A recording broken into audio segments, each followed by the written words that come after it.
क़यामत और पुल इसरात का मंज़र। पुल इसरार क्या है? पुल इसरार जहन्नम पर बना हुआ मशहूर पुल। हम सब इस पुल को पार करेंगे जो बाल बराबर बारीक और तलवार की धार से भी ज़्यादा तेज़ है। कोई भी पुल इसरार को इस वक्त तक पार ना कर पाएगा जब तक वो अल्लाह ताला के सवालात के मरहलों से ना गुज़र जाए। सवालात और मुख्तलिफ़ पड़ाव। ये सवालात क्या है? क्या हम सब इनके जवाब देने के लिए दुनिया में तैयार हैं? कि हज़रत मोहम्मद सल्लल्लाहु अलैहि वसल्लम ने एक हदीस में पुल इसरात को यूँ बयान फरमाया, पुल इसरात को पार करने का इन्हिसार हर एक के अमाल पर है। कुछ लोगों के लिए ये बहुत आसान होगा और कुछ के लिए बहुत मुश्किल।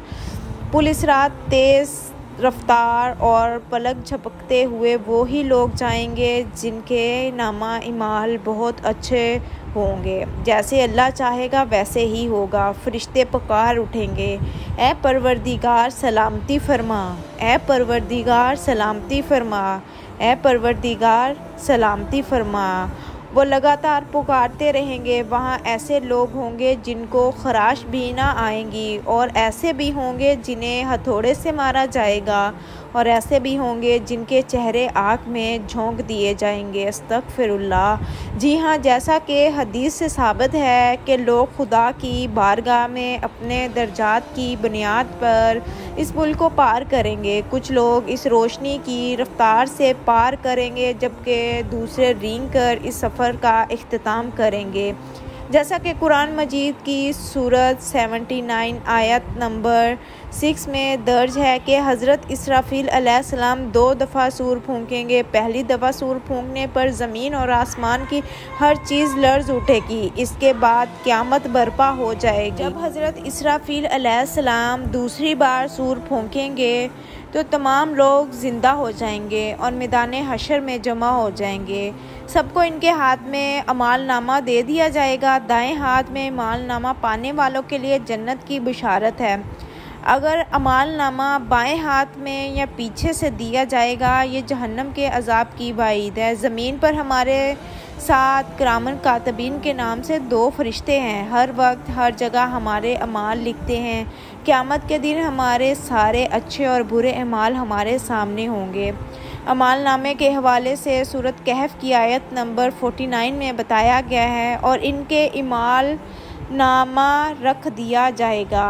फिर तो मजबूरों को देखेगा, इस चीज़ से डरने वाले होंगे जो इसमें है और कहेंगे, अफसोस हम पर यह कैसा अमालनामा है कि इसने कोई छोटी और बड़ी बात नहीं छोड़ी मगर सबको महफूज किया हुआ है। जो कुछ इन्होंने किया था सबको मौजूद पाएंगे और तेरा रब किसी पर जुल्म नहीं करेगा। रोज़े महशर अमालनामा हमारे सामने रखा जाएगा। एक दफ़ा अमाल मिल गया तो हम सब अपने मंजिल के करीब पहुंच जाएंगे। पुल इसरात का मंजर नबी पाक सल्लल्लाहु अलैहि वसल्लम ने फरमाया, जहन्नम पर एक पुल है जो बाल से ज़्यादा बारीक और तलवार से ज़्यादा तेज़ है। इस पर लोहे के कंडे और कांटे हैं। जिसे अल्लाह पाक चाहेगा ये पुल पार करेंगे और लोग इससे गुज़रेंगे। बाज़ पलक झपकने की तरह, बाज़ बिजली की तरह, बाज़ हवा की तरह, बाज़ बेहतरीन और अच्छे घोड़ों और ऊँटों की तरह गुज़र जाएंगे। और फरिश्ते कहते होंगे, रब असलम रब असलम, यानी ए परवरदिगार सलामती से गुज़ार, ए परवरदिगार सलामती से गुज़ार, यानी मुसलमान निजात पाएंगे। बाज़ ज़ख्मी होंगे, बाज़ औंधे होंगे और बाज़ मुँह के बल जहन्नम में गिर जाएंगे। एक और हदीस में आता है कि इनकी रफ्तार में ये फ़र्क इनके नेक अमाल और अखलास की वजह से होगा। जैसा अमाल जैसा इखलास वैसी ही रफ्तार होगी। और नाज़रीन इकराम, पुल इसरात पर एक के लिए बाल से ज़्यादा बारीक नहीं होगा, बल्कि जिसके लिए अल्लाह करीम चाहेगा उसके लिए वसी वादी की तरह हो जाएगा। हज़रत सैयदना सईद बिन अबू हिलाल रहमतुल्लाह अलैह ने फरमाया, मेरे पास ये बात पहुंची है कि क़यामत के रोज़ पुल इसरात बाज़ लोगों पर बाल से भी ज़्यादा बारीक होगा और बाज़ के लिए कुशादा वादी की तरह होगा।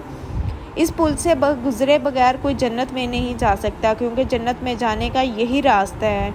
इससे पहले गुज़रने वालों में सबसे पहले हमारे नबी हज़रत मोहम्मद सल्लल्लाहु अलैहि वसल्लम गुज़रेंगे, फिर और अम्बिया और मुरसलीन, फिर ये उम्मत गुज़रेगी और उम्मतें गुज़रती जाएंगी। सबसे तेज़ रफ्तार लोग अल्लाह करीम ने हज़रत सैयदना दाऊद अलैहिस्सलाम से इरशाद फरमाया, ए दाऊद, क्या तुम जानते हो पुलिस रात पर सबसे तेज़ी से गुज़रने वाले कौन होंगे? वो जो मेरे फ़ैसले पर राज़ी रहें और उनकी ज़बानें मेरे ज़िक्र से तर रहें। सबसे आखिर में गुज़रने वाला, पुलिस रात से गुज़रने वाला आखिरी शख्स पेट के बल घसीट घसीट कर गुज़रेगा। अस्तग़फ़िरुल्लाह। वो अल्लाह करीम की बारगाह में अर्ज़ करेगा, या अल्लाह, मुझे इतनी देर क्यों लगी? अल्लाह करीम इरशाद फरमाएगा, तुझे मैंने देर नहीं करवाई, बल्कि तुझे तेरे इमालों ने देर करवाई है। तो नाज़रीन इकराम, आप लोगों को ये मेरी वीडियो अच्छी लगी होगी। जो मेरे चैनल पर न्यू हैं, गुजारिश है उनसे कि आप लोग मेरे चैनल को सब्सक्राइब करके और घंटी के बटन को भी प्रेस कर दें, ताकि मैं मज़ीद ऐसी अच्छी अच्छी वीडियोस लेके आती रहूं। मेरी वीडियोस का पर्पज़ ये बिल्कुल भी नहीं है कि मैं किसी अंबिया इकराम की या किसी की पिक्चर्स वगैरह जो है वो अपने अकाउंट पे लगाऊं। मुझे इस चीज़ का बिल्कुल भी नहीं है कि मैं ये चीज़ें लगा कर और ख़ुद की शोहरत कमाऊं, क्योंकि ये चीज़ें बिल्कुल इस्लाम के ख़िलाफ़ हैं। कुछ दिन पहले मैं अपनी वीडियोस में ये सब कुछ करती रही हूँ, लेकिन मुझे आइडिया बिल्कुल इस चीज़ का नहीं था, जबकि मालूम